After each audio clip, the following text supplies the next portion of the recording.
पगली पगली पगली। बच्चे चिल्लाते हुए, शोर मचाते हुए उसके पीछे भाग रहे थे और वो उनके निशाने से दूर जाना चाहती थी, भाग जाना चाहती थी।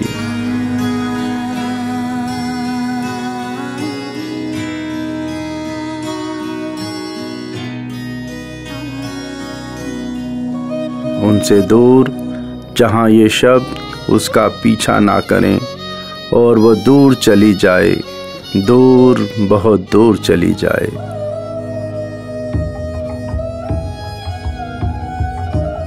वर्षों से ये शब्द उसकी जिंदगी का हिस्सा थे। न जाने वो उसकी दशा थे, एहसास थे, कोई कहानी थे या किस्सा थे। वो भीड़ में भी रोती थी और तन्हाई में भी। लेकिन कुछ बरस हुए वो ऐसी ना थी, वो ऐसी ना थी, वो भी जवां थी, हसीन थी। उसने भी अपने उन्नत बसंत देखे थे, उसने भी बहारें रोशन की थी। दीपों से अपने जीवन की बगिया सुनहरी और बहुत सुनहरी की थी। उसको एक बेपरवाह, नासमझ, बेअदब चाहने वाला आशिक उसे इस मोड़ पर छोड़ गया।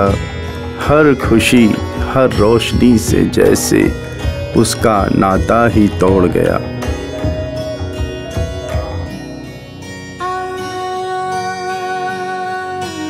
वो इसका ना हुआ और ये बेचारी किसी की ना हो सकी, किसी की ना हो सकी।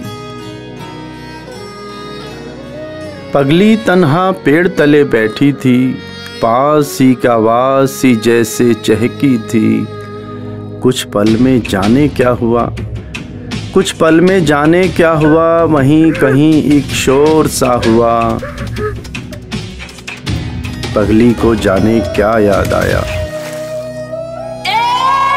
पगली को जाने क्या याद आया। उसने उसको मारे हुए पत्थरों का था जो झुंड बनाया। उसी आवाज की दिशा दशा में एक पत्थर चलाया। अरे, पगली का निशाना सटीक था, पगली का निशाना सटीक था, जैसे कि वो उसका ही अतीत था। वो साया उस मासूम कली को छोड़कर भागा, जैसे किसी का भविष्य था जागा।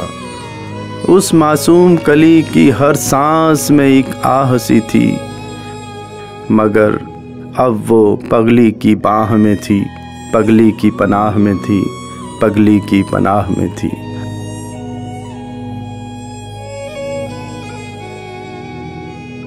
अमित्र कहे पगली पगली नहीं थी, पगला तो ये ज़माना है, पगला तो ये ज़माना है, अरे पगला तो ये ज़माना है।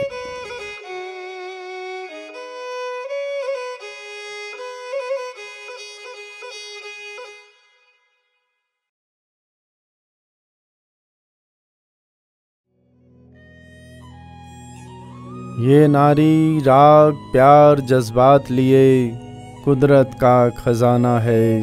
अदब आन शान से रख इसे, यही है जन्नी, इससे ही ज़माना है, इससे ही ज़माना है, इससे ही ज़माना है।